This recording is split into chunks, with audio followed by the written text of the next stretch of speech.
चिमुकलं जग सीझन 2 भाग 3. शिरीष आणि आनंदी रात्री हॉटेलमध्ये मस्तपैकी जेवण करून रूममध्ये आले. शिरीष आनंदीच्या जवळ येऊन बसला. आनंदी, सनसेट पॉईंटवर किती मजा आली नाही? आणि अगं, तुझा आवाज एवढा छान आहे, मला माहीत नव्हतं. किती गोड गुणगुणत होतीस तू गाणं, शिरीष म्हणाला. तशी ती लाजली. तुम्ही पण एवढे रोमॅन्टिक आहात, वाटलं नव्हतं मला, लाजत लाजत ती म्हणाली. ते तर तू फक्त ट्रेलरच पाहिलंस आनंदी, पिक्चर अभी बाकी है मेरी जान, तिच्या नाकावर टिचकी मारत तो म्हणाला. आनंदी, खरं तर माझ्या मनात होतं की आपण हनीमूनला कुठेतरी फॉरेनला जावं, पण बाबा इतके दिवस सुट्टी देणार नाहीत गं. आणि आता गिरीशचं पण लग्न ठरलं आहे ना, त्यांनाही कुठेतरी बाहेर जावं लागेल ना, ऑफिसची कामं अडून राहतील, शिरीष म्हणाला. अहो, फॉरेनचं काय एवढं, आताही आपण छान फिरलोच की, एकमेकांबरोबर छान वेळ घालवला, गप्पा मारल्या, मजा केली, सगळे छान क्षण मोबाईलच्या कॅमेऱ्यात टिपले. आयुष्यभर आता आठवण राहील आपल्याला, ती म्हणाली. आनंदी, तू साडीत जेवढी गोड दिसत होतीस ना, तेवढीच गोड फ्रॉकमध्ये पण दिसत होतीस. मी तर म्हणतो तू थोडे थोडे मॉडर्न कपडे घालायला लागच, म्हणजे अगदी फ्रॉक वगैरे नाही, पण जीन्स वगैरे घालायला काय हरकत आहे. आई काही बोलणार नाही तसं, शिरीष म्हणाला. मग ती थोडा वेळ शांत झाली. काय झालं, तुला असे कपडे आवडत नाहीत, त्याने विचारलं. तसं नाही, पण असे कपडे घालायची फार सवय नाही मला, अनकम्फर्टेबल वाटतं. आणि आईबाबांसमोर तर नाहीच नाही, ती म्हणाली. पण या फ्रॉकमध्ये काय वाईट होतं, गुडघ्याच्या खाली तर होता तो, तेवढं चालतं गं, कधीतरी घालत जा ना, छान दिसतेस तू, मला खूप आवडलीस तू या फ्रॉकमध्ये, तिला जवळ घेत तो म्हणाला. अहो, पण आपण काढलेले हे फोटो कुणाला पाठवू नका हं, अगदी गिरीला आणि शार्वीला सुद्धा नको. उगीच चुकून आईबाबांनी पाहिले तर त्यांना नाही आवडणार ते, आणि मलाही, ती म्हणाली. मी तर गिरीला पण पाठवले आणि आईला पण पाठवले. अहो, काय केलं हे, कशाला पाठवले? आता गिरीश शार्वीला दाखवेल आणि आई बाबांना. अहो, काय केलं तुम्ही, कुठे कसं वागायचं तुम्हाला कळतच नाही, ती चिडली. अगं, गिरी आणि शार्वीने पाहिलं तर काय झालं, फ्रॉक घ्यायला ते आपल्याबरोबरच होते ना, आणि आई कुणाला काही बोलणार नाही, उलट तिला तुझी गंमतच वाटेल. घरी गेल्यानंतर तुझं कौतुक करेल बघ, म्हणेल, आनंदी, अगदी गोड बाहुलीसारखी दिसत होतीस, तुझी तर नजर काढून टाकायला हवी.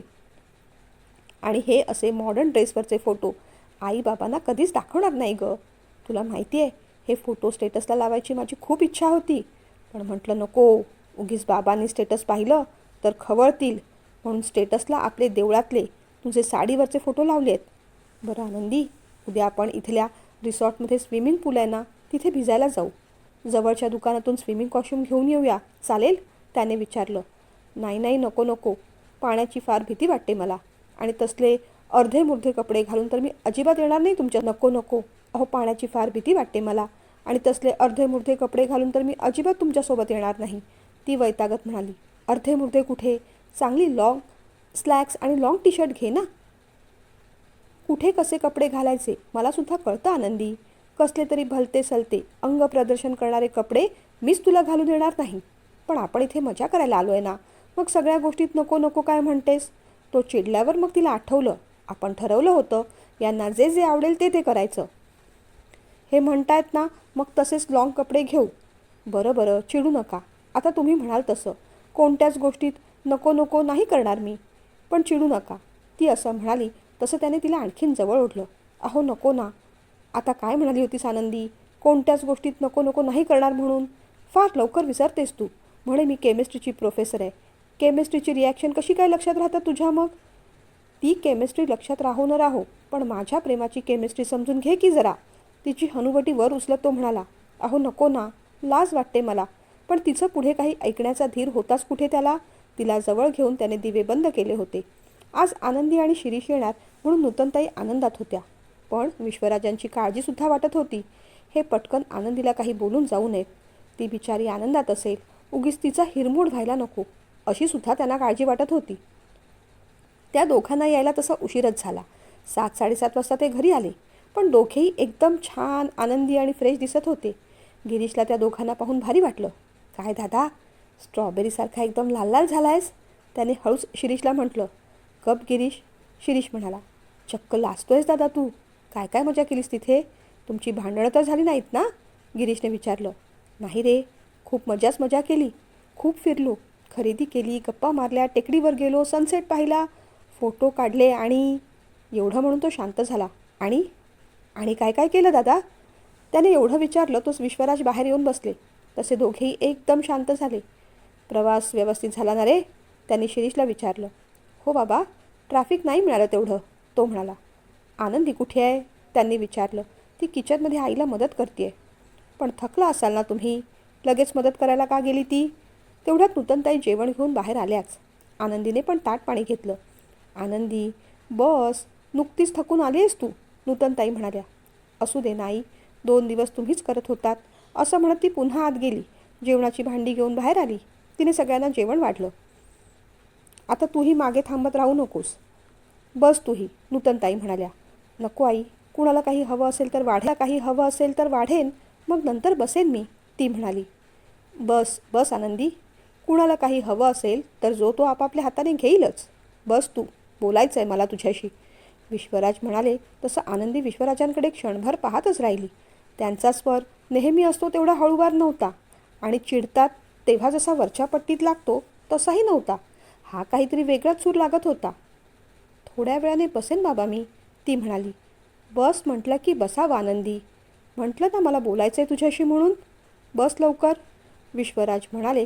तशी मग आनंदी निमूटपणे शिरीषच्या बाजूला जाऊन बसली. काय झालं बाबा, काही महत्त्वाचं? शिरीषने अंदाज घेत बाबांना विचारलं. हो, महत्त्वाचंच. या शनिवारी शार्वीचे मामा मामी आपल्या घरी येणार आहेत. लग्नाची खास काही बोलणी होतील असं वाटत नाही. लग्न आपण साधेपणानेच करणार आहोत. रिसेप्शन मात्र नंतर मोठं करूया. पण त्यांची अशी इच्छा होती की लग्न गावी व्हावं. आता ते कसं होईल, कधी करायचं, ते मात्र त्यांच्या आणि आपल्या कामाच्या वेळा पाहून ठरवायला हवं. तेव्हा त्या दिवशी तुम्ही दोघे घरीच थांबा, विश्वराज म्हणाले. तसं दोघांनाही हुश्य वाटलं. एवढंच ना बाबा, शिरीषने कन्फ्यूज होऊन विचारून टाकलं. नाही, एवढं नाही, बाकी तुमच्याबद्दल पण बोलायचं आहेच की, विश्वराज असं म्हणाल्यावर आनंदी आणि शिरीष दोघांनी घाबरूनच त्यांच्याकडे पाहिलं. अरे घाबरताय काय असं? अजून काही विचारायला सुरुवातसुद्धा केली नाही मी, विश्वराज म्हणाले. मला सांग, तुमची ट्रीप कशी झाली शिरीष? बाबांनी विचारलं. छान झाली बाबा, थँक्यू, तो म्हणाला. आणि आनंदी, तुला चेंज झाला की नाही बेटा? लग्न झालं आणि गावाहून तू इथे आलीस, तेच रुटीन होतं तुझं. चेंज काही तो नव्हताच तुला. मिळाला का चेंज? विश्वराजाने विचारलं. हो बाबा, चेंज मिळाला, बरं वाटलं, तिने थोडक्यातच उत्तर दिलं. छान छान, चेंजमुळे बरं वाटत असेल तर छानच गोष्ट आहे. अधूनमधून माणसाने चेंज घेत राहावा, स्वतःलाही चेंज करत राहावं. खाण्यापिण्यामध्ये, वागण्या बोलण्यामध्ये, अगदी कपड्यांमधला सुद्धा चेंज काही वाईट नाही. कपड्यांमधला सुद्धा हा शब्द ऐकताच आनंदीचं हृदय धडधडू लागलं. पण त्यांच्याकडे वर पाहायची हिंमत काही होईना. ताटातली पोळी ती तशीच कुस्करत राहिली. तसं तुम्ही आजकालची मुलं फार हुशार आहात. काय चूक काय बरोबर आमच्यापेक्षा सुद्धा जास्तच कळतं तुम्हाला. तुम्ही काय करावं, कसं वागावं, काय खावं, काय ल्यावं, हा तुमचा वैयक्तिक प्रश्न आहे. त्यावर मला भाष्य करायचं नाही. आणि मला खात्री आहे आनंदी, तू जे काही करशील ती आपली मर्यादा सांभाळूनच करशील. त्यामुळे त्या गोष्टींवर चर्चा करण्याइतपत तरी रिकामटेकडा माणूस नाही मी. माझा मुद्दा वेगळा आहे. परिस्थितीनुसार, गरजेनुसार, काळानुसार, नवीन जमान्यानुसार चेंज होणं चुकीचं नाही. पण तो चेंज आतून आला पाहिजे, कुणाच्या सांगण्यावरून नाही. आपल्यातला बदल आपल्यात आत्मविश्वास निर्माण करण्याच्या ऐवजी भीती निर्माण करत असेल तर त्या बदलाचा काय उपयोग? बदल हा सकारात्मक हवा, ऑकवर्ड किंवा भीती निर्माण करणारा नको. त्या बदलाने तुम्ही अंतर्बाह्य बदलला पाहिजेत. तुम्हाला आतून बरं वाटलं पाहिजे, स्वतःबद्दल कॉन्फिडन्स वाटला पाहिजे, तरच तो खरा बदल, हे मला म्हणायचं होतं. बाकी गोष्टी समजायला तू हुशार आहेसच. आणि बाकी एक खरं सांगतो आनंदी, अगदी छान छान फोटो होते तुमचे, छान छान कपडे घातलेत, दोघेही फार गोड दिसत होतात. पण मला एक सांग, त्या कपड्यांची खरेदी तुम्ही कशी आणि कधी केली होतीत? तो प्रश्न ऐकताच आनंदीला दरदरून घाम फुटला. आनंदी आणि शिरीषने पहिल्यांदा गिरीशकडे पाहिलं. त्याने मानेनेच मी काही सांगितलं नाही असं म्हटलं आणि आईकडे बोट दाखवलं. बिचारी आनंदी आता अडकते की काय, म्हणून मग बाबांचा सगळा रोष शिरीषने आपल्या अंगावर घेतला. बाबा, त्याचं काय झालं त्या दिवशी? तुला विचारतोय का मी शिरीष? जेव्हा तुला विचारेन तेव्हा तू बोल. आता सध्या मी आनंदीशी बोलतोय. बोल बेटा आनंदी. पण आनंदीच्या तोंडातून शब्द कुठे फुटायला? अहो आता जेवताना कुठे हा विषय जाऊ दे ना.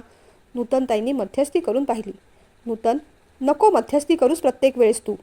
विश्वराज जरा चिडूनच म्हणाले. नको मध्यस्थी करूस प्रत्येक वेळेस तू. विश्वराज जरा चिडूनच म्हणाले. आनंदी बेटा, मी तुला जाब विचारत नाही किंवा ओरडत सुद्धा नाही. बापाने लेकीला विचारावा इतका सहज प्रश्न विचारतोय. घाबरू नकोस, खरं सांग. ती खरेदी केव्हा केली होती तुम्ही?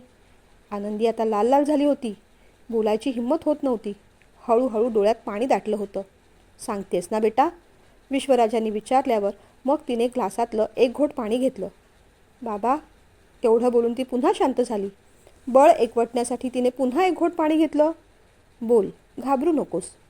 बाबा, तिथे जायच्या आदल्या रात्री आम्ही शार्वीला भेटलो होतो. बोलता बोलता तिचा आवाज पुन्हा कापरा झाला. हां, पुढे बोल. विश्वराज म्हणाले. तिच्या मैत्रिणीच्या बुटीकमधून ड्रेस घेतला. मग आईस्क्रीम खाल्लं आणि मग घरी आलो. बिचारीने सगळं खरं सांगून टाकलं एकदाचं. छान, सगळं स्पष्ट आणि खरी सांगितलंस. म्हणूनच म्हणतो ना नूतन, निदान खरं बोलायला तरी घरात एक लेक हवीच असते. गिरीश आणि शिरीष जणू यांनी आपल्याला जन्म देऊन मोठी चूकच केली असावी अशा अर्थाने एकमेकांकडे आणि मग बाबांकडे पाहत राहिले. बरं, आता आणखीन एक गोष्ट सांग.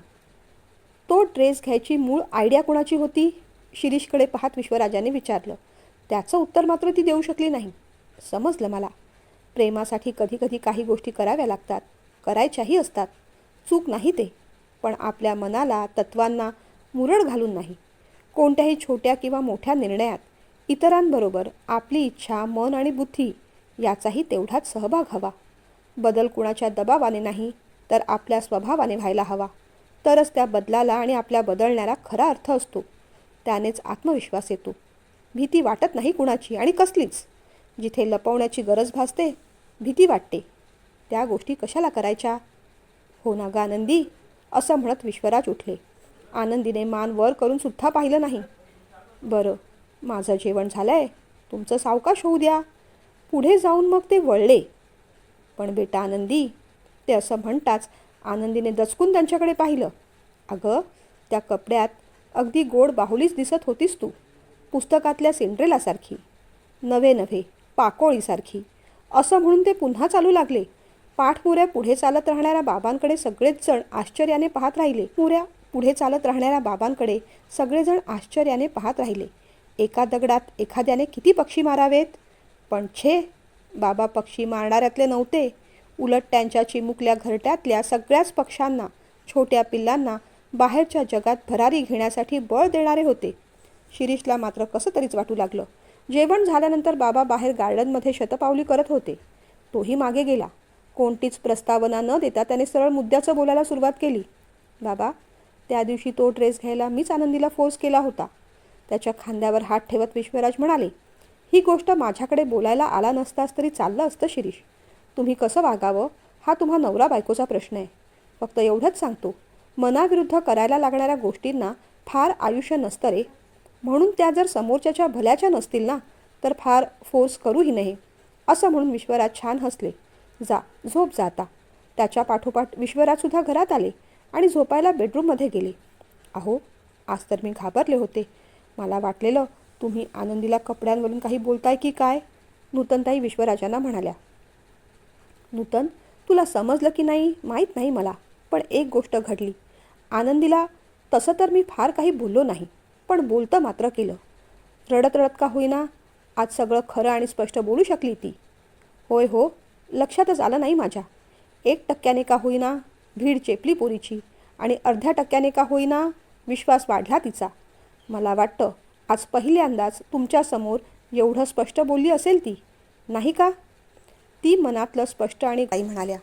ती मनातलं स्पष्ट आणि घडाघडा बोलायलाच तर हवी आहे मला नूतन. ती कुणासमोरही दबून राहता कामा नये. अगदी शिरीष समोरसुद्धा नाही, विश्वराज म्हणाले. पितृप्रेमाचं ते अतर्क्य रूप नूतनताई पाहतच राहिल्या. दुसऱ्या दिवशी शनिवार होता. सुट्टी असली तरी आज लवकर उठून तयारी करावी लागणार होती. कारण एक, शार्वीचे मामा मामी येणार होते आणि दुसरं म्हणजे आज शनिवारची सुट्टी असली तरी एक महत्त्वाची मीटिंग अटेंड करण्यासाठी थोड्या वेळासाठी का होईना विश्वराज आणि शिरीषना ऑफिसला जावं लागणार होतं. विश्वराज उठले. अंघोळ करून नेहमीप्रमाणे त्याने देवपूजा केली आणि त्यांच्या कोऱ्या चहाची वाट पाहत राहिले. एव्हा ना उठते आनंदी. आज काय झालं तिचं? बहुतेक काल प्रवासाने दमली असेल. नूतनताई उठल्या, किचनमध्ये आल्या. तेव्हा सगळी झाकपाक पाहून त्यांनाही आश्चर्य वाटलं. काय हो, आनंदी उठली नाही अजून? त्यांनी विचारलं. मीही माझ्या चहाची वाट पाहतोय. दमली असेल पोर. काल प्रवास करून आले आहेत ना. तू देशील का मला चहा? विश्वराजाने विचारलं. देते ना, त्यात काय एवढं, असं म्हणत नूतनताईंनी मग चहा ठेवला. मुलं घरी आहेत. किती दिवस बटाट्याचे पराठे कर म्हणून मागे लागले होते. आज तेच करते, असा विचार करत नूतनताईंनी कुकरमध्ये बटाटे उकडायला लावले. पराठ्यांसाठी पीठ मळायला घेतलं. शिरीषसुद्धा उठला. त्याने घड्याळात पाहिलं. 8 वाजून गेले होते. त्याचं लक्ष बाजूला गेलं. आनंदी अजून झोपलीच होती. अरे बापरे, त्याने आनंदीला उठवलं. आनंदी, 8 वाजून गेले. आई बाबा उठले पण असतील. उठायचं नाही का तुला? त्याने विचारलं. मला फार दमाला झालंय हो. कंबर पाठ दुखतेय. पायसुद्धा वळतायत माझे. बरं मग झोप तू. हां, मी आईला सांगतो तसं. तिच्या अंगावरची चादर ठीकठाक करत तो उठला. अहो, तुम्ही पण नका न जाऊ ऑफिसला आज. घरी खूप सारी कामं आहेत. आज मार्केटमधून सामान आणायचं आहे, ती म्हणाली. तसं नाही ना करता येणार. मला ऑफिसला जावंच लागेल. नाहीतर बाबा चिडतील.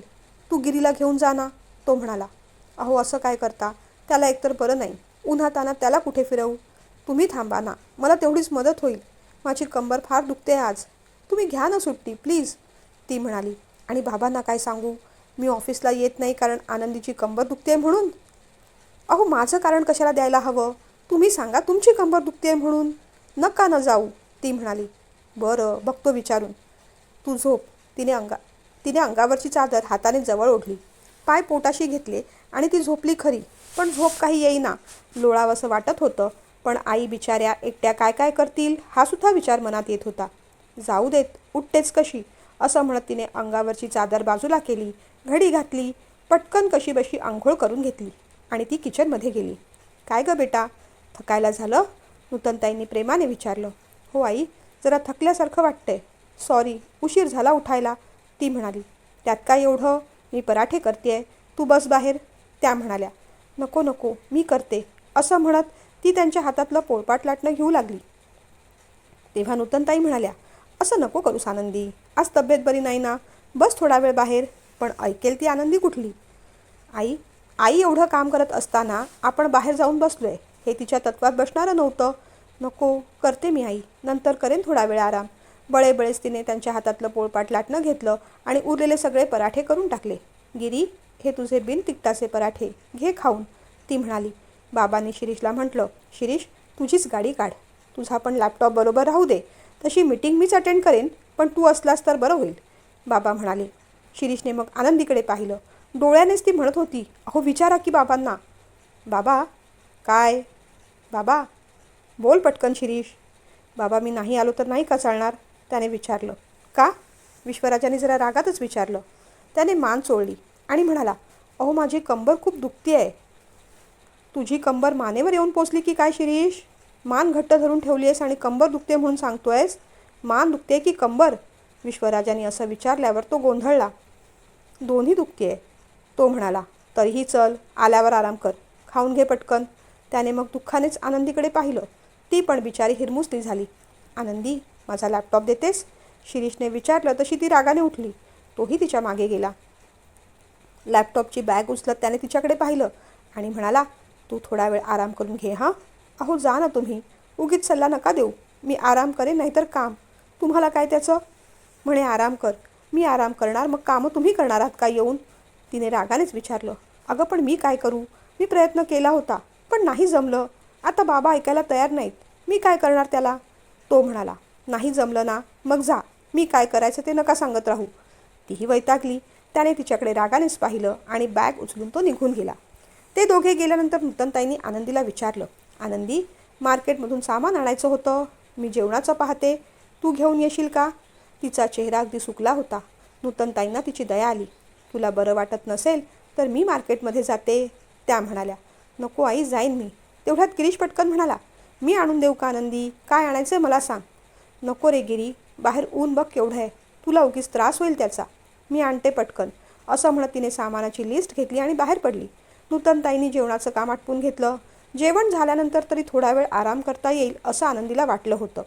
पण तयारी करता करता वेळ कसा भराभर निघून गेला. तरी नशीब सुशीला मावशी येऊन भांडी घासून गेल्या होत्या, पण पाहुण्यांसाठी नवीन क्रोकरी काढायची, ती स्वच्छ धुवायची, पुसायची. शार्वी आणि तिच्या मामींसाठी साडीची ओटी काढून ठेवायची, धुतलेले पडदे बदलायचे, बेडशीट बदलायच्या. किती कामं होती. गिरीशने त्याला जमेल तशी मदत केली. सगळी कामं आवरली तेव्हा नूतनताई म्हणाल्या, आनंदी आता तूही आवरून घे, 4 वाजायला आलेच आहेत. आता ती मंडळी येणार म्हटल्यावर आपल्याला साडीच नेसावी लागणार. वैतागतच आनंदीने कपाटातली साडी काढली.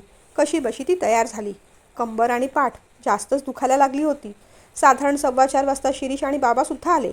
शिरीष बेडरूममध्ये आला तेव्हा आनंदी गजरे प्लेटमध्ये ठेवत होती. तिला साडीत पाहून त्याला एकदम भारी वाटलं. सगळा थकवा पळून गेला त्याचा. दरवाजा आड करत त्याने तिच्याकडे पाहून एक शीळ मारली. तिला मिठी मारतच तो म्हणाला, आनंदी अगदी गोड दिसतेस, अगदी रसगुल्लाच. आनंदी आधीच कामामुळे आणि कंबरदुखीमुळे वैतागली होती. आल्या आल्या शिरीषची चेष्टा मस्करी सुरू झाली, त्यामुळे तिला जरा जास्तच राग आला. त्याला रागानेच बाजूला करत ती म्हणाली, काय चाललंय तुमचं? कामं आहेत मला, रिकामटेकडी नाही मी. शिरीषला जरा वाईट वाटलं. एवढी का चिडतेस? मी सुद्धा रिकामटेकडा नाही, कामच करून आलो आहे. रागानेच त्याने बॅग बेडवर फेकली. तशी ती आणखीनच वैतागली. जरा म्हणून शिस्त नाही. आपल्या वस्तू जागेवर ठेवाव्यात, कधी शिकणार कुणास ठाऊक. आनंदी एवढंच म्हणाली तसा तो करवदला, ए गप्प बसा आनंदी, माझी शिस्त आणि शिकवण काढायची नाहीस तू. काय झालंय तुला? सतत का चिडत असतेस तू? आता परत येऊ नकोस माझ्याशी बोलायला. ती बिचारी अधिकच हवालदिल झाली. एकतर थकलेली, त्यात कंबर पाठदुखी, त्यात सकाळपासून एवढी कामं अंगावर पडलेली, म्हणून तिची चिडचिड होत होती. आणि तेवढं कमी होतं की काय, आता शिरीषही चांगला तापला होता. बस, आणखीन काय हवं होतं तिला? तिच्या अश्रुधारा सुरू झाल्या. बस इथेच रडत, रडूबाई कुठली, कुणी काही विचारायला येणार नाही तुला, असं म्हणत तो बेडरूमचा दरवाजा धाडकन आपटत बाहेर पडला. दरवाजाचा खाडकन आवाज झाला तसं विश्वराजाने आणि नूतनताईंनी वाकून पाहिलं. काय रे? दरवाजा चुकून आदळला गेला की मुद्दामून? जरा भीतच विश्वराजाने विचारलं. शिरीष काही बोलला नाही. गिरीशच्या बाजूला येऊन धाडकन सोफ्यावर बसला. काहीतरी झालं याची नूतनताईंना कल्पना आली. हळूवारपणे त्यांनी विचारलं, शिरीष आता पाहुणे येतील हां, आनंदी कुठे आहे? आत बसली आहे रडत. रागाने तो म्हणाला तसं विश्वराज आणि नूतनताईंनी डोक्याला हात लावून घेतला. आता काय झालं तिचं? तू काय बोललास तिला? नूतनताईंनी विचारलं. आई, किती कॉन्फिडन्स असतो ना तुम्हाला, की तिच्या रडण्याला आणि सगळ्या दुःखाला मीच कारणीभूत आहे म्हणून? चिडत चिडत तो म्हणाला. अरे तसं नाही, पण आता पाहुणे यायची वेळ झाली ना, म्हणून विचारलं. काय झालं आहे तिचं? काय माहीत, तिचं तिलाच विचार. सकाळपासून माझ्यावर चिडचिड लावली आहे. आज तिच्यावर जास्तीची कामं पडली ना, त्याला मी काय करणार? मी सुद्धा ऑफिसलाच गेलो होतो ना, मैदानात गोट्या खेळत नव्हतो. तुम्हाला वाटते तशी नाही ती. तुमच्यासमोर गरीब गाय असते, माझ्यासमोर तिची शिंगं बरोबर बाहेर येतात. टोमण्यांपासून चिमट्यांपर्यंत सगळे अत्याचार करते माझ्यावर. शिरीष म्हणाला. अरे जाऊ देत, ती पण बिचारी दमली आहे. काल तुम्ही प्रवास करून आलात की नाही, त्यात आज सगळं मार्केटिंग तिनेच केलं. तरी मी म्हणत होते मी मार्केटमध्ये जाते. गिरीसुद्धा म्हणाला मी सामान आणून देतो, पण तीच म्हणाली तुम्हा दोघांनाही ऊन झेपणार नाही म्हणून मीच जाते. दगदग झाली असेल पोरीची. नूतनताईंनी समजुतीने म्हटलं, हां, कामं ओढून घ्यायची सवयच आहे तिला. प्रत्येक वेळेस मदर टेरेसा बनायला नको का? आणि मग त्रास झाला की सगळा राग माझ्यावर काढते. जेवढं जमेल तेवढं सांभाळून घ्यायचा प्रयत्न करतो मी, पण एवढी हट्टी आहे ना ती. शिरीष पुढे अजून काही बोलणार तेवढ्यात विश्वराजाने त्याला हातानेच थांबवलं. बिचारा गिरीश गोंधळून सगळ्यांकडे पाहत होता. त्याला त्याचं टेन्शन आलं होतं. आणि आता घरात हे एक अजून टेन्शन. आता सध्या परिस्थिती काय आहे? कुठे आहे ती? आणि तुम्हाला काही अक्कल बिक्कल आहे की नाही? घरात पाहुणे येणार आहेत, भावाचं लग्न ठरवायला निघालो आहे आणि तुम्ही काय करताय? तू इथे चिडचिड करत बसलाय, ती तिथे रडत बसली आहे. विश्वराज भडकले तसा शिरीष शांत झाला. बाबा, नेहमी मलाच ओरडता तुम्ही. तिची चुकी तुम्हाला कधीच दिसत नाही. तिला पण कधीतरी ओरडत जा की. तो म्हणाला. मी काय करायचं ते तू मला सांगायची गरज नाही. तू तिला बोलावून घेऊन ये. विश्वराज म्हणाले. मी नाही जाणार बाबा. शिरीष असं म्हणताच विश्वराजांचा पारा आणखीन चढला. ते उठून पुढे काही बोलणार किंवा करणार त्याआधीच नूतनताई म्हणाल्या, अहो थांबा, मी जाते, मी बोलवते, तुम्ही प्लीज शांत व्हा. त्या जाणार तोपर्यंत दरवाजावरची बेल वाजली. मी पाहते, असं म्हणत नूतनताईंनी आधी दरवाजा उघडला. समोर शार्वी आणि तिचे मामा मामी होते. या ना, आत या. नूतनताईंनी स्वागत करून त्यांना आत घेतलं. विश्वराजसुद्धा उठले. अरे या या या, बसा बसा बसा, असं म्हणत त्यांनीसुद्धा आपुलकीने त्यांचं स्वागत केलं. गिरीश आणि शिरीसुद्धा उठून उभे राहिले. विश्वराजांनी मग स्वतःची ओळख करून दिली. नूतनताईंची ओळख करून दिली. शिरीषकडे पाहत म्हटलं, हा माझा थोरला मुलगा. आणि हा गिरीश. गिरीश पटकन पुढे झाला. मामा मामींच्या पाया पडला. शार्वी आणि गिरीशची नजरानजर झाली. शार्वी, तूही बस बेटा, नूतनताई म्हणाल्या. मोठ्या सुनबाई दिसत नाहीत, मामींनी विचारलं. आहे ना, तयारी करते. शिरीष, बोलावणारे तिला, अगदी कळवळून नूतनताई म्हणाल्या. तसं शिरीष उठला, बेडरूममध्ये गेला. आनंदी आता रडत तर नव्हती, पण रडून चेहरा मात्र लाल झाला होता. रडून झालं असेल तर उठ, रडून झालं असेल तर उठ. चल बाहेर, ती मंडळी आली आहेत. आई बाबा बोलावत आहेत तुला. तिने त्याच्याकडे थोडं दुर्लक्षच केलं. तिच्या जवळ येत तो त्याच्या चिडक्या स्टाईलनेच म्हणाला, आता उठतेस का देऊ एक? एरवी अलीकडे ती चिडली की ती म्हणायची, तुम्ही एक दिलीत ना तर मीही 2 देईन. मलासुद्धा राग आलाय तुमचा. पण आता ती काही बोलली नाही.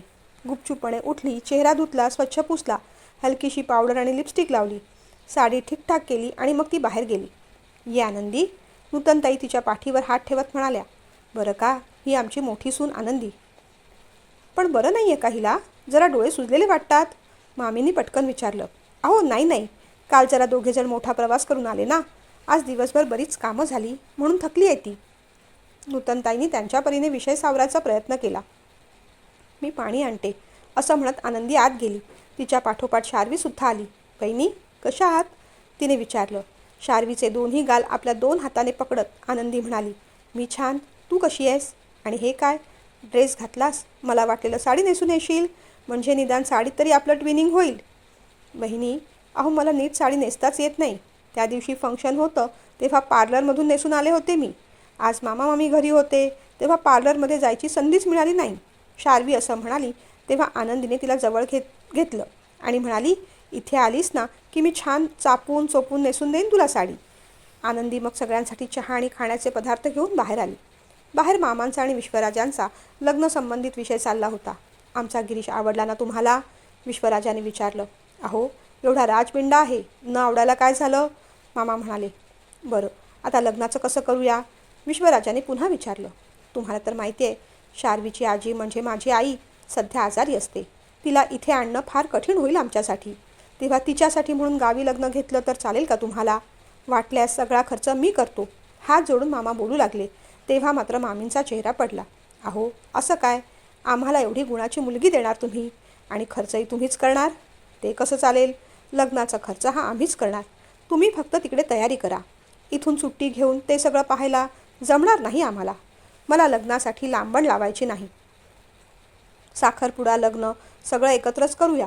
पुढच्या महिन्यातला एखादा चांगला मुहूर्त ठरवा. विश्वराज असं म्हणताच मामी जरा काळजीत पडल्या. फार घाई नाही का होणार? त्या म्हणाल्या. होईल तशी, पण उगीच वेळ कशाला काढायचा? लग्न अगदी साधेपणाने करू. माझ्या मोठ्या मुलाचं लग्नसुद्धा आम्ही गावीच साधेपणाने केलं. त्याचंही रिसेप्शन बाकी आहे.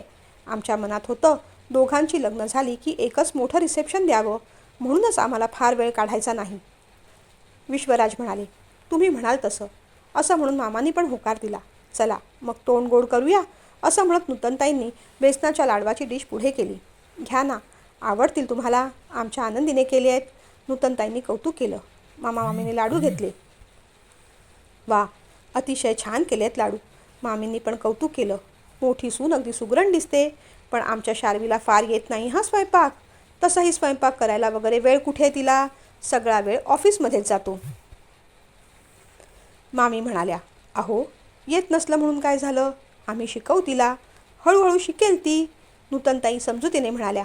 तुमची मोठी सून घरीच असते का हो? मामींनी पटकन विचारलं. गावी असताना ती कॉलेजमध्ये प्रोफेसर होती तिथे. इथे सुद्धा जॉब करणार आहे. पण सध्या यांचं लग्न होऊन जाऊ देत, रिसेप्शन होऊन जाऊ देत, मग शोधाशोध सुरू होईल. पण सध्या तरी घरीच आहे. नूतनताई म्हणाल्या. ही पण गावचीच का? चेहऱ्यावरून दिसतेच तशी. त्यात साडी वगैरे नेसली आहे. आमची शार्वी तशी नाही. तिचं शिक्षण पुण्या मुंबईला झालं आहे, त्यामुळे तिचं राहणीमान तसंच हायफाय आहे. अगदी स्मार्ट आहे आमची शार्वी. चांगल्या युनिव्हर्सिटीमधून MBA केलं आहे तिने. आता नोकरी करणार म्हटलं तर घरची कामं कुठे जमणार मुलींना? त्यात जाऊबाई घरीच, म्हणजे मग बरंच झालं. एकीने नोकरी सांभाळावी, एकीने घर. हसत हसत मामी म्हणाल्या. आनंदीचा चेहरा आणखीनच पडला. एवढा वेळ विश्वराज शांत होते. मग मात्र त्यांनी बोलायला सुरुवात केली. हे पहा, घरची कामं येत नाहीत, जेवण बनवता येत नाही, ही काही मिरवण्यासारखी गोष्ट निश्चितच नाही. येत नसेल तर शिकून घ्यावं. आमच्या घराची शिस्त आहे. कामाला आम्ही 4 बायका ठेवू शकतो, पण जेवण आमच्या घरातल्या स्त्रियाच करतात. स्त्रियाच कशाला? आम्हीसुद्धा करतो. मला जेवण करता येतं. माझ्या मोठ्या मुलाला उत्तम जेवण बनवता येतं. धाकटासुद्धा पोटापुरतं करून खाऊ शकतो. आपल्या घरातल्यांसाठी जेवण आपणच करायचं असतं. माझ्या मोठ्या मुलाचं लग्न होईपर्यंत जेवणाचं सगळं माझी बायको पाहत होती आणि आता माझी मोठी सून पाहते आणि अगदी आनंदाने करतात त्या. जशी आनंदी करते तशी शार्वीसुद्धा करेल. करायलाच हवं. करशील ना गं शार्वी? विश्वराजाने शार्वीकडे पाहत विचारलं. तोंडाने हो किंवा नाही ती काहीच म्हणू शकली नाही. मानेनेच फक्त हो असं म्हटलं तिने.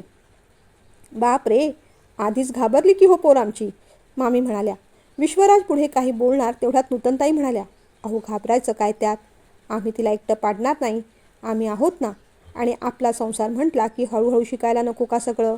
मग मामाही म्हणाले. तुम्ही म्हणताय ते खरं आहे ताई. आमची शार्वीसुद्धा समंजस आहे.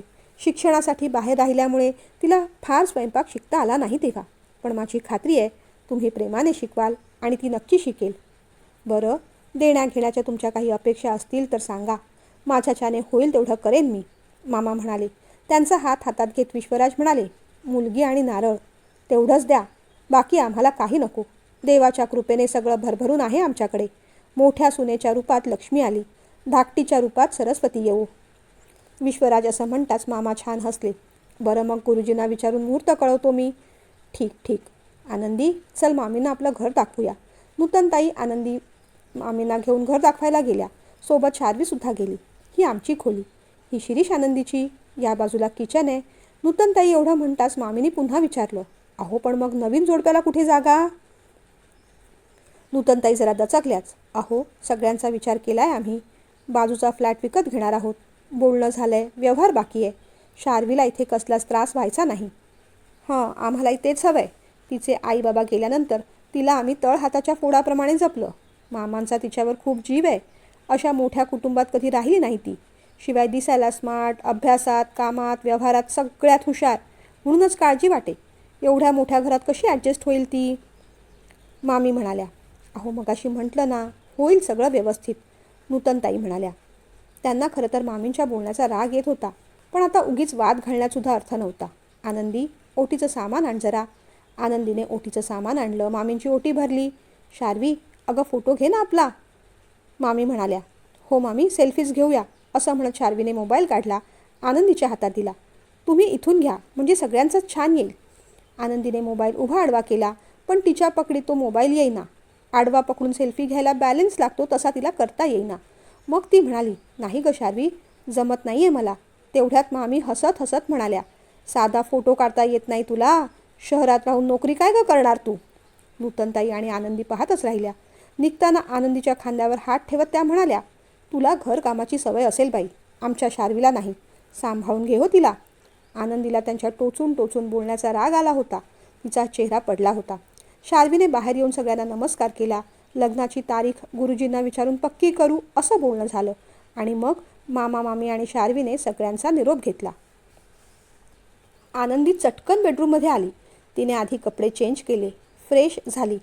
पोट आणि ओटी पोट भयंकर दुखू लागलं होतं. आज तिचा दिवसच बरोबर नव्हता. शार्वीच्या मामी मनाला लागेल असं बोलल्या होत्या. खरंच शार्वीच्या मानाने आपण बावळटच आहोत. त्या काही चुकीचं बोलत नाहीत. डोळ्यात अश्रू दाटत होते, पण तिने ते रोखले. बाहेर कामं वाट पाहत होती. ती निमूटपणे किचनमध्ये गेली. जेवणाला लागली. आनंदी, आधी हे बाहेरचं आवरून घे. कप वगैरे तसेच पडले आहेत, शिरीष म्हणाला. आनंदीला खूप राग येत होता. थकायला झालं होतं. कंबर आणि पाठ दुखत होती. पाय जड झाले होते. त्यात शिरीषबरोबर भांडणसुद्धा झालं होतं. शार्वीच्या मामीने 4 टोचणारे शब्द सुनावले होते. अजून जेवण बाकी होतं. नंतरची आवराआवर बाकी होती. आता तर पोट आणि ओटीपोट अधिकच दुखू लागलं होतं. रडायला येत होतं. तिने कुकर लावण्यासाठी ट्रॉलीमधून कुकर खसकन खेचला. तोच तो तिच्या हातातून निसटला. कुकर पडल्याचा आवाज जरा मोठाच झाला म्हणून नूतनताई चटकन आत आल्या. काय गं, लागलं नाही ना? आनंदी कुणाशी बोलण्याच्या मनस्थितीतच नव्हती. तिने डाळ तांदळाचे डबे काढले. ते सुद्धा ओट्यावर आदळले. पातेली काढून ओट्यावर ठेवली. ती सुद्धा रागानेच. नूतनताईंना काही कळतच नव्हतं. आनंदी, मी करते अगं, तू बस. पण चिडचिड नको ग करूस. आनंदीने पुन्हा उचलून गॅसवर कुकर आपटून ठेवला. आनंदी, अगं काय चाललंय? अशी भांडी आपटू नयेत ग घरात. तुला म्हटलं ना, तुला त्रास होत असेल, काम जमत नसेल तर मी करते. पण आनंदी कुणाशी काहीच बोलत नव्हती. सगळेजण आनंदीचं ते वागणं पाहत होते. आनंदीला काय झालं होतं कुणास ठाऊक. तेवढ्यात गिरीशला मित्राचा फोन आला. तो घाईघाईत उठला आणि बाहेर जाणार तेवढ्यात त्याचा धक्का लागला आणि चहाचा कप फुटला. अरे गिरीश, सांभाळून रे, काच लागेल. विश्वराज म्हणाले, बाबा एक अर्जंट कॉल आहे, मी येतो आणि मग उचलतो हं कप. असं म्हणून तो बाहेर पडला. विश्वराजाने मग बाहेरचा पसारा स्वतःच आवरायला घेतला. शिरीषला राग आला. तो पुन्हा ओरडला, आनंदी, एकदा सांगितलेलं कळत नाही आहे तुला? आधी बाहेरचं आवरून घे. शिरीष असू देत, ती पण दमली आहे, थोडं आपण करूया. अहो करतोच आहे की बाबा मी. शिरीषने सुद्धा खाण्याचा ट्रे आत नेण्यासाठी हातात घेतलाच होता. तोही आवरावर करायला मदत करत होता. तोपर्यंत आनंदी बाहेर आली होती. रागारागातच ती सुद्धा फुटलेल्या काचा गोळा करू लागली. तिथे बघ, बाबांच्या पायाकडे काच पडली आहे, ती आधी उचल, लागेल त्यांना. शिरीषने बोटाने काच दाखवली. तोच रागाची उकळी फुटावी असं झालं. आनंदी शिरीषवर चांगलीच ओरडली, एवढी दिसते तर तुम्ही उचला की, तुम्हाला दिलेत ना 2 हात. आनंदी, शिरीष पण भडकला. आज चल तू, तिथे तुला सरळ करतो. त्याने तिचा हात पकडला होता. शिरीष, सोड तिला, काय करतोयस तू? भांडणात सुद्धा बायकोशी ही वागायची मुभा नाही तुला. विश्वराज त्यालाच ओरडले. बाबा, ती सगळ्यांशी कसं वागते, पटतंय तुम्हाला? शिरीषने पण रागानेच विचारलं. असू देत, तिला पटतंय ना, मग आम्हालाही पटतंय, विश्वराज म्हणाले. नूतनताई आणि विश्वराज त्या दोघांकडे पाहतच राहिले. त्याच्या हाताला जोरात हिसका देत ती म्हणाली, अहो माझा हात सोडा, दुखतोय मला, उगीच नका त्रास देऊ, नाही यायचं मला आत. मग नूतनताई तिच्या जवळ आल्या आणि म्हणाल्या, आनंदी शांत हो गं. त्यांच्याही बोलण्याकडे आनंदीने दुर्लक्ष केलं. आदळ आपट चालूच ठेवली. मग मात्र नाईलाजाने विश्वराजांना मध्ये पडावंच लागलं. त्यांनी आनंदीचा चांगलाच समाचार घेतला. काय चाललंय आनंदी तुझं? मघापासून पाहतोय, एवढी कसली चिडचिड चालली आहे तुझी? काय झालंय तरी काय तुला? नवऱ्याशी कुणी असं बोलतं का? काय चुकीचं म्हणाला होता तो? फक्त काच उचल एवढंच म्हणाला होता ना. मग किती उद्धटपणे बोललीस त्याच्याशी. त्याचं सोड, नूतनचं सुद्धा ऐकत नाही आहेस तू. ही काय वागायची पद्धत? मगाशी पाहुणे यायच्या आधी तसं, आताही तेच. काय झालंय काय तुला?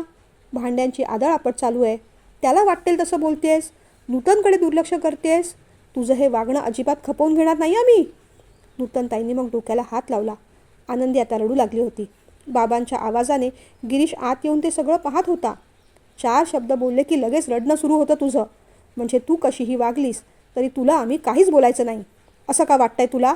रडणं थांबवा आधी आणि काय झालं ते न रडता सांग. विश्वराज ओरडले तशी ती दचकली. मला कुणाशी काही बोलायचं नाही, असं म्हणत ती रडत रडत आत जाऊ लागली. तोच शिरीषने तिला थांबवलं. बाबा बोलतायत तुझ्याशी, कुठे चाललीस? हो आनंदी, थांब, माझं बोलणं पूर्ण झालेलं नाही अजून. उत्तर दिल्याशिवाय कुठेही जायचं नाहीस, रडणं थांबव आधी, रागानेच विश्वराज म्हणाले. पुन्हा आणि शेवटचं विचारतोय मी, नीट बोल, काय झालंय तुला? आनंदी हात मागे घेऊन भिंतीला टेकून उभी होती. रडून रडून अगदी लाल झाली होती. मग नूतनताईंनाच तिची दया आली. अहो आता जाऊ देत, दमली असेल हो पोर, बोलायच्या मनस्थितीत नाही ती. तुम्हाला जे काही बोलायचे ते उद्या बोला प्लीज. नूतनताईंनी समजावल्यावर विश्वराज थोडे शांत झाले. आनंदी, हे बघ बाळा, कुकरच्या शिट्ट्या झाल्या आहेत, आनंदी, हे बघ बाळा, कुकरच्या शिट्ट्या झाल्या आहेत, मी वरण भात वाढते, तेवढं जेव आणि झोप बाई तू. नूतनताई म्हणाल्या. मला नकोय जेवण वगैरे काही, असं म्हणत डोळे पुसत आनंदी रडत रडत आत गेली. बघितलं ना बाबा, रडलं की झालं तिचं काम. तिला माहिती आहे, मग मला कुणी काही बोलणार नाही, शिरीष म्हणाला. शिरीष, आता तू डोकं उठवू नकोस हा, जरा गप्प राहा, नाहीतर आता तुलाच आधी ठेवून देईन मी. त्याला दरडावून विश्वराजाने गप्प केलं. बिचारा गिरीश खूप घाबरला. नूतन, नेमकं काय झालंय तिला? काम जास्त पडतंय का तिच्यावर? का शिरीष काही बोललाय? एवढी का चिडचिड होते तिची? विश्वराजाने नूतनताईंना विचारलं. अहो, मला वाटतं तिला फार दगदग झाली असेल. त्यात शार्वीच्या मामीसुद्धा मनाला लागेल असं बोलून गेल्या हो, म्हणून कदाचित चिडचिड झाली असेल तिची. तेवढ्यात गिरीशने पटकन विचारलं. आई, शार्वीच्या मामी आनंदीला काय म्हणाल्या? सांगेन गिरीश नंतर, आधी तिला काय झालं ते पाहायला हवं. फारच अस्वस्थ दिसते ती आज. नूतन, तू आज जा, बघ तिला नेमकं काय झालंय. तिला सांग थोडं जेवून घ्यायला, उपाशी झोपायला नकोय ती, विश्वराज नरमाईने म्हणाले. आनंदीला ओरडले त्याचं त्यांना वाईट वाटत होतं. पण ही मुलगी अचानक अशी का वागते? तिला कितीदा सांगायचं, कुणी काही बोललं, भांडण झालं तर बोलत जा. चिडचिड करून, रडून, आदळआपट करून काय होणार आहे? गिरीश, एक काम कर बाळा, वरण भात आणि ताट पाणी बाहेर घेऊन ये जा, मी आनंदीकडे जाऊन येते, असं म्हणत नूतनताई आनंदीच्या रूममध्ये गेल्या. शिरीषचा पण राग आता जरा शांत झाला होता. गिरीशने सगळ्यांसाठी ताट पाणी घेतलं. तोही बिचारा गोंधळला होता. नूतनताई बाहेर येईपर्यंत विश्वराजांच्या येरझाऱ्या चालू होत्या. त्या बाहेर आल्या. काय गं, काय म्हणाली ती? विश्वराजाने जरा काळजीनेच विचारलं. काही म्हणणार नाही बाबा, ती एक नंबर हट्टी आहे ती. मुळू मुळू रडत बसली असेल. रडकी आणि चिडकी आहे एक नंबर, शिरीष म्हणाला. नको रे असं म्हणू शिरीष, तिचं दुःख तिचा त्रास तिलाच माहीत. तुम्हाला नाही कळणार ते.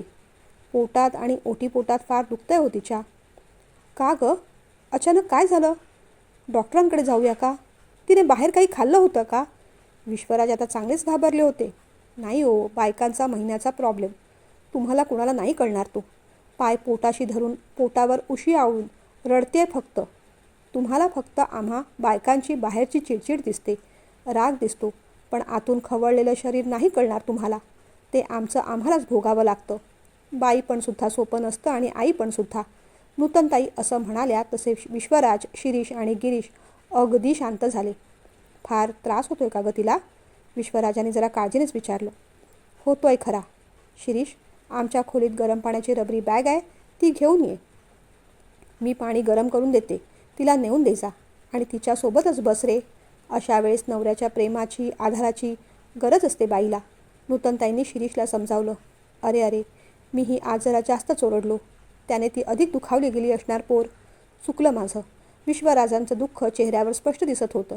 शिरीषचा चेहरा पण पडला होता. आई, तिच्यासाठी सूप करू का गं मी? त्याने विचारलं. तेही ती घेईल असं वाटत नाही रे, तळमळते फार. मला वाटतं गरम पाण्याने शेकू दे, थोडा बाम लावायला सांगू. झोप आली की बरं वाटेल. तिला हे तेवढं देऊन ये आणि तूही जेवून घे. नूतनताई शिरीषला म्हणाल्या. नको आई, मलाही भूक नाही, मी तिच्याजवळच बसतो. विश्वराज पण उठले. मलाही भूक नाही फार. नूतनताई आत पाणी गरम करायला गेल्या. गिरीश बिचारा टेन्शनमध्ये आला. शार्वीसुद्धा कधी कधी अचानक का चिडते, का इरिटेट होते, तिचे मूड स्विंग्स का होतात हे त्याला आत्ता कळलं होतं. बाप रे, लग्नानंतर हे सुद्धा सांभाळावं लागणार. त्या विचारानेच त्याची ही बिचाऱ्याची भूक मेली. आणलेली जेवणाची पातेली त्याने परत किचनमध्ये तशीच नेऊन ठेवली. शिरीष बेडरूममध्ये आला तेव्हा आनंदीला झोप लागली होती. तो तिच्याजवळ गेला. अश्रूंचे ओघळ गालावर सुकले होते. बेडवर चादर, उशी अस्ताव्यस्त पसरली होती. ती सुद्धा पाय पोटाशी अगदी जवळ घेऊन बेडवर मधोमध झोपली होती. तिच्या निरागस चेहऱ्याकडे पाहत तो म्हणाला. राणी सरकार, संपूर्ण बेडवर आपण झोपून गेलात तर आम्ही कुठे झोपायचं? त्याने तिच्या डोक्यावरून हात फिरवला. हलकेच आपले ओठ तिच्या कपाळावर टेकले. सॉरी आनंदी, आज तुला समजायला खरंच कमी पडलो ग मी, तो पुटपुटला. त्याने मग तिच्या अंगावरची चादर नीट केली. गरम पाण्याची बॅग तिच्या डोक्याशी ठेवली आणि बेडच्या कॉर्नरवर जागा मिळेल तसा तोही झोपून गेला.